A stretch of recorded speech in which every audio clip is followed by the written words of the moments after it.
ishee kam akkan fuudhu bitaanatti galee.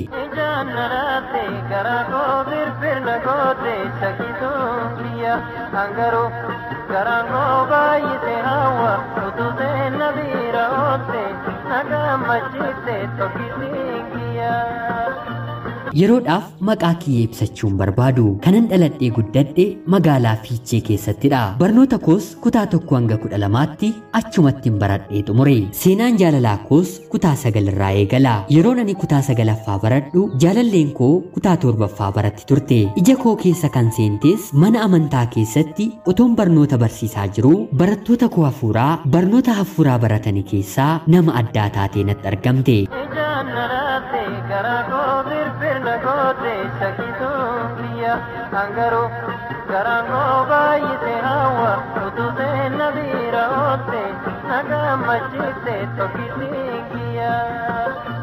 Akkuma ani ishee gaafadheenis asiif achitu naan hin jedhiin tole naan jettee gaaffii koo keessummeessite. Bakki nuti itti wal barre bakka kabajamaa fi bakka ulfaataa waan tureef sababa kootti jireenyi ishee fooyya'ee maqaan isheellee naannoo keenya keessatti akka hiriyoota isheetti hin beekamu. Umurii kanarraatii kaaseen baay'ee ishee gorsaa fi borii keenyaaf yaadeen yaadota hedduun ishee utubaa waan hin guddiseef anaaf ishee gidduu shakkiin tokkollee hin jiru. Anis baay'een ishee jaalladha, isheenis baay'ee na jaallatti. Fedhii gara biraa waan waliin barbaanneef mana amantaatiin alatti bakka itti wal arginu hin qabnu. Anis kabaja koo eeggadheen isheenis kabaja ishee eeggattee yeroo barnoota keenya xumurru sirna takliiliitiin mana amantaa keessatti wal fuuna jennee waliif karoorsinee turre. Haa ta'uutii garuu barnoota kutaa 12ffaa xumureen dipaartimentii Ikoonomiksii Yuunivarsiitii Jimmaa nagahe. Barataa giddu galeessaa fi mana amantaa koottillee jabina waan hin qabuuf shamarran hedduun jaalalaafis haa ta'u gaa'ilaaf natti siqu ni barbaadu. Haa ta'uutii garuu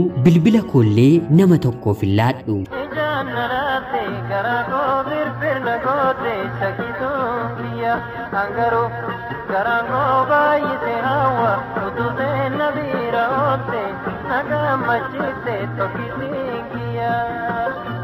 Shamarran hedduurraa dhimma kanatti kan baay'ee natti aartu Sabileenis barattuu daree kooti. Dipaartimentii keenya keessaas qabxii olaanaa kan qabdu isheedha. Mana amantaa keessatti illee tajaajilli garaagaraa lamaan keenya waan walitti fiduuf dubartoota mooraa sana keessaa bilbila koo kan qabu ishee qofaadhas jechuu na dandeessisa. Waggaa 1ffaa fi waggaa 2ffaa xumurree gara waggaa 3ffaatti yeroo dabarru kilaasiin yeroo jiraatu bilbilleetii walitti himna. Namoonni hedduunis akka hiriyaa taanetti wal beeku. Haa ta'uutii garuu darbee darbees ijoolleen biyya keenyaa jaalallee koo ishee biyyaatti inni yuunivarsiitii keessaa jaalallee qabatee jira maaliif isa eegda jedhanii isheetti manis isheen bilbiltee na gaafattee wanta anaaf ishee gidduu jiru ergan qulqulleesseetti mee booda jaalallee koo ishee biyyaaf Sabileedhaan bilbilaan waliin barsiise. Yeroo eebbaas jaalalleen koo na eebbisuu waan dhuftuuf Sabilee waliin qaamaan akka wal baran waadaas galeefiin ture. Yeroon eebba keenyaa ga'ees guyyaan 100 hafe. Akka mooraa yuunivarsiitiitti eebbaaf guyyaan 100 yeroo ga'u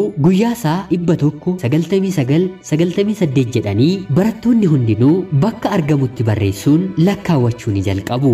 Guyyaa 100 irraa kaasnees guyyaa 50ffaa geenye. Yeroo guyyaa 50ffaa kana barattoonni dipaartimentiitiin tiishartii yookiin shuraabii bareedaa giraajuweeshin kilaas yookaan ammoo daree eebbifamu kan jedhuun dhaadannoo isaan ibsuu fi isaan itti bareede bifa barbaadaniin shuraabii maxxanfatanii waliin uffatanii waliin kabaju. Gara galgalaa keessas waliin bashannanuuf gara alaatti ba'u. Guyyaa kanas dipaartimentiin keenya kanuma raawwatee anii fi Sabilees wayyaa babbareedaa uffannee barattoota daree keenyaa waliin kabajuuf gara magaalaatti deemne.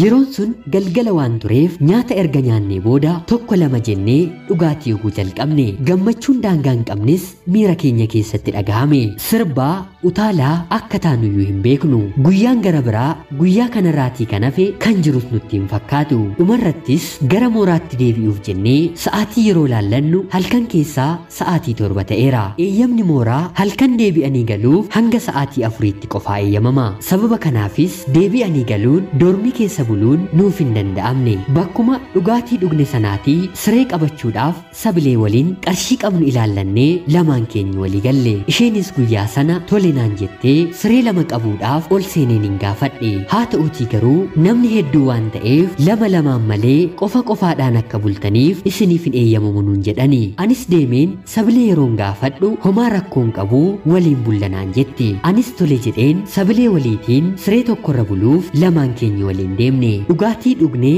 nyaata illee quuffannee waan jirruuf lamaan keenyiyyuu miira keenya to'achuu hin dandeenye. Halkan sanas miirri keenyi nu injifatee fedhii gara biraa keessa seenne. Sabileen kabaja qabdi turte. Dhiigni hedduus ishee keessaa dhangala'e. Halkan gara barii anis of bareen gara sammuu kootti yeroon deebi'u wanta hundumaan godhe yaadadhe. Kaayyoon ani ganama qabadhe kabaja koo eegeen jaalallee koo waliin bultee ijaarrachuu ture. Haa ta'uutii garuu sirna kana nan diige. Sabileenis kana dura akkana jaallattu mallattoo hedduudhaan natti himaa turte. Nama kabaja ishee fudhatettis heerumuu akka feetu dursa natti himteetti. Yaadonni kuni lamaan baay'ee na dhiphisanii. Durbummaan dhiiraa bakkatti beekamu waan hin qabneef jaalallee koo ishee duraa sobuullee nan danda'a. Sabileetiin garuu wanti hin godhu natti ulfaate.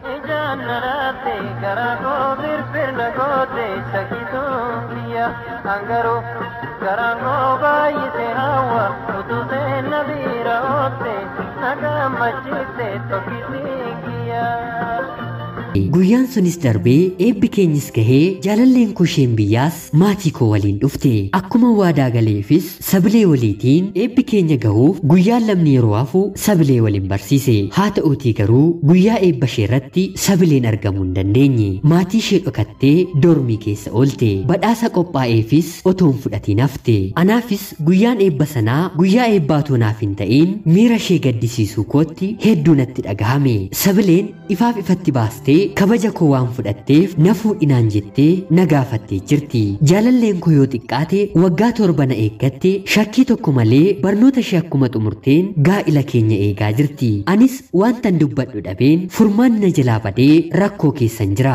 Anii fi Sabileen hojii qabanneerra. Jaalalleen koo ishee biyyaa immoo sababa koronaatiif barana otoon eebbifamiin hafte. Eebbi ishees yoo xiqqaate ji'oota muraasatu hafa. Wantan Sabilee faana dabarsees isheetti meen beeku. Sabilee dhiisuudhaaf kabaja koo ishee irratti dhabeera. Isheenis na dhiisuudhaaf kabaja ishee irratti dhabdeetti. Jireenya koo wanti kun hibboo natti ta'ee rakkachaatiin jira. Isin obboloonni koo otoo isin ta'ee jireenya keessaniif maal akka filattan komentii jalatti naaf qooda. Ana obboleessa keessan naannoo addaa magaalaa Finfinnee Burraayyuurraa nagaat galatoomaa.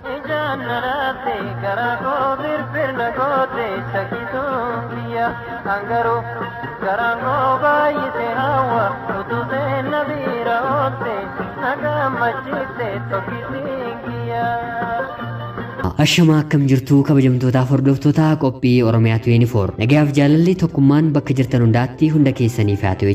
Guyyaa har'aas xalayaan jaalalaa yookiin seenaan jireenyaa yookiin mudannoo maaliin godha? Otoo isin ta'ee maal murteeffattu kan jedhu isiniif hin dubbise kana fakkaata. Akka isinirraa barattaniif hubannoo cimaarraa argattan homaa shakkii tokkollee hin qabu. Obboleessa keenya Burraayyuurraa xalayaa kana nuuf erguu keetiif guddaa galatoomi. Kabajamtoota hordoftoota qophii Oromiyaa 24. Haaluma inni nu gaafateen otoo nu ta'ee yookiin isin ta'ee maal gootu? Jireenya keessaniif maal murteessitu? Gaaffii baay'ee ulfaataa fi murteessuudhaaf nama yaaddessudha. Mee yaada keessan komentii jalatti barreessaa fi qophiin guyyaa har'aaf isiniif qabadheen dhiyaadhe kana fakkaatti. Namoonni chaanalii keenyaaf haaraa taatan anaa dhufu kun Oromiyaa 24. Guyyaa guyyaatiin xalayaa jaalalaa fi seenaa jireenyaa nama barsiisuu bashannansiisuu danda'u isiniif qabattee dhiyaatti. Isinillee subscribe gochuun maatii keenya erga taatanii booddee xalayaa jaalalaa yookiin seenaa jireenyaa nama barsiisuu bashannansiisuu danda'u yoo qabaattan karaa teelegiraamii kalaa lakkoofsa bilbilaa koo duwwaa 937 naaf ergitanii irratti hirmaachuu ni dandeessu. Qopheessuuf qindeessuun isin waliin kanan ture an gammachiista shoomeeti. Hanga yoonaatti waan na dhaggeeffachaa turtaniif guddaa galatooma. Qophii gara biraatiin hanga walitti deebinutti laayikii fi sheer gochuun dagatinaa jechaa turtii gaarii.